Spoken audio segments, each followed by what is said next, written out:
Les dragons vont être décisifs pour déterminer qui va gagner entre les verts du roi Aegon II Targaryen et les noirs de la reine Rhaenyra Targaryen. Et en parlant de dragons, on en voit un énorme derrière Rhaenyra. Qui est-il, d'où vient-il et qui va le monter dans cette guerre appelée la danse des dragons? Eh bien, je vais répondre à ces questions dans la vidéo du jour. Je suis Ludo du Ludoverse et on est parti pour l'univers d'House of the Dragon.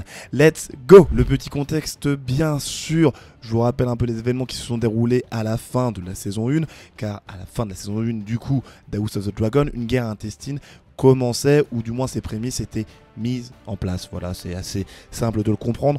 Pour vous rappeler un petit peu tout ce qui s'est passé, eh bien, il y a eu un malentendu suite au décès du roi Viserys Targaryen, qui sur son lit de mort a dit à sa femme Alicent Hightower quelques paroles qui ont été mal interprétées, ce qui a poussé du coup Alicent à couronner son fils Aegon II en tant que roi de Westeros à la place de Rhaenyra Targaryen, qui était du coup la reine légitime dans le sens où elle avait été désignée par Viserys avant même la naissance d'Aegon II d'ailleurs. On va dire que ce malentendu était à l'origine du conflit, mais ce qui a vraiment débuté ou fait débuter la guerre si vous préférez, eh bien c'est dû à la mort accidentelle d'un des fils de Rhaenyra, qui s'est fait bouffer, on peut le dire, ou du moins mordre, enfin vous avez compris l'idée, par le dragon Vhagar, le dragon qui est dirigé normalement par Aemond Targaryen, fils d'Alicent Hightower, ainsi que Viserys et petit frère d'Aegon II, le roi usurpateur, comme on s'en rappellera dans les livres d'histoire de Westeros.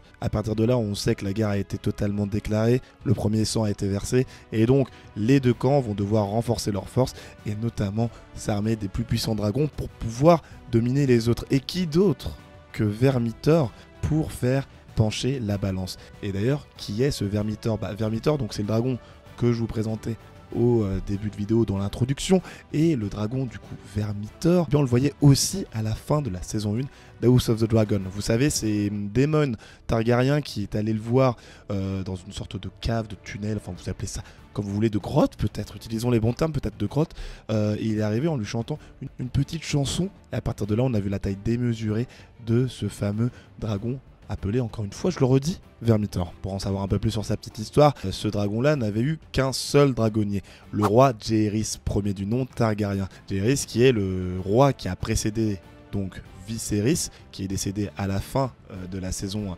1 d'House of the Dragon. C'est lui qui a mis fin à une guerre contre la foi. Voilà, il y avait pas mal de guerriers de la foi qui avaient eu la haine contre les Targaryens, mais je ne veux pas rentrer trop dans les détails parce que c'est pas forcément l'endroit, sinon la vidéo va durer des milliers d'heures. Et en gros, Jaehaerys Targaryen a commencé à régner juste après le règne de Maegor Targaryen, le second fils de Aegon le Conquérant, celui qui a ramené les Targaryens, qui a permis aux Targaryens de conquérir Westeros. Et Maegor d'ailleurs qui a eu un règne terrible, enfin bon, ça a été vraiment un dirigeant très violent, très méchant, pas ces détails, mais d'ailleurs j'espère qu'on le verra potentiellement dans la série centré sur Aegon le Conquérant, parce qu'il y a une série comme ça en projet du côté de Game of Thrones. Mais revenons à Vermithor. Revenons d'ailleurs sur ses caractéristiques. Il est appelé la Furie de Bronze. Il est considéré comme l'un des dragons les plus grands qui ait jamais existé. Il est en fait, en termes de taille, les seuls dragons qui sont plus grands que lui, c'était Balerion, dit la Terreur Noire, qui est décédé, vous savez, on voit son gros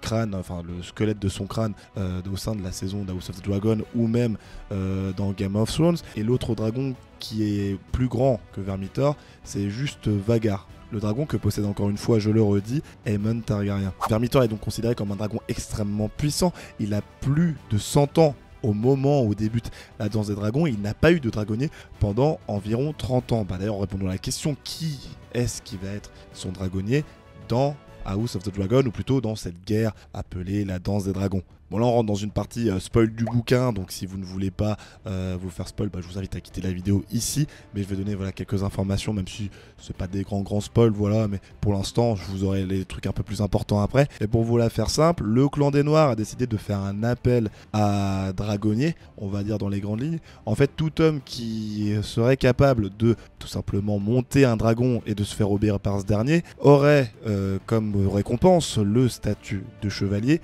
ainsi que des militaire. Et parmi toutes les personnes qui se sont présentées, parce qu'ils ont en fait, le clan des Noirs a beaucoup de dragons, mais ils n'ont pas de dragonniers, donc c'est assez compliqué de contrôler les dragons si t'as pas quelqu'un pour leur donner des ordres, etc. Sachant qu'il faut au moins faut une personne pour contrôler un dragon, on va dire. Et la personne qui va réussir à monter Vermithor, il s'appelle Hugh Marteau, enfin il se fait prénommer Hugh Marteau, vous l'avez compris, ou Hugh Hammer si vous préférez, avec la version anglaise. Il sera interprété d'ailleurs par Kieran Bew dans la seconde saison de House of the Dragon, donc on le verra forcément. Mais vous devez vous demander du coup comment ça se fait qu'un long Targaryen, si on peut dire, peut monter un dragon. En fait, déjà avant tout, ce qu'il faut savoir, c'est que Hugh Marteau, il se présente comme étant, comme ayant comme ancêtre des Targaryens. Donc forcément, en fait, dès le moment où on a du sang Targaryen en soi, on est capable de monter des dragons, car c'est l'une des conditions sine qua non pour cette possibilité-là. Tout ça remonte à l'origine de l'ancienne Valyria, l'endroit où viennent tout simplement les Targaryens, d'où ils sont originaires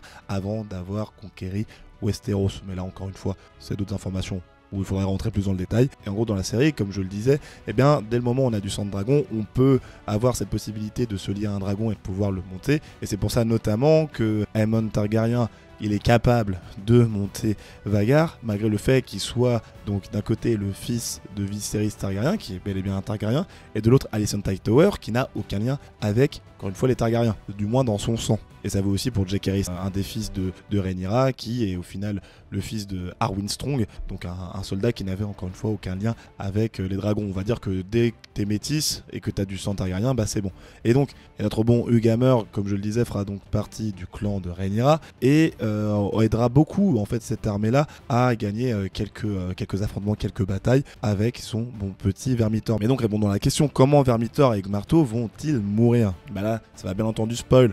Donc le livre Feu et Sang, je l'ai plus avec moi, je l'avais posé quelque part plus loin. Mais pour vous raconter un peu dans les grandes lignes, Hugh Marteau, il va trahir le camp des Noirs, donc il va décider de rejoindre les Verts. Et quand Aemond et son dragon Vhagar décéderont lors de l'affrontement contre, vous le savez, Daemon Targaryen et Caraxès, il se proclamera roi légitime de Westeros, étant donné que il a le dragon le plus puissant encore en vie. Sauf que lors d'une bataille où les Noirs ont attaqué par surprise, il se fera assassiner par un membre du clan des Verts. Vermithor, qui se trouvera sans dragonnier, pètera un câble et commencera à attaquer tout le monde, que ce soit les Noirs comme les Verts lors de cette bataille, et plusieurs dragons vont se jeter sur lui, donc 2 en tout. Ils vont affronter notre bon Vermithor, et suite à cette bataille, Vermithor ainsi que les 2 autres dragons mourront. Bataille qui a l'air d'ailleurs légendaire, et c'est ainsi qu'on dit adieu au final à Vermithor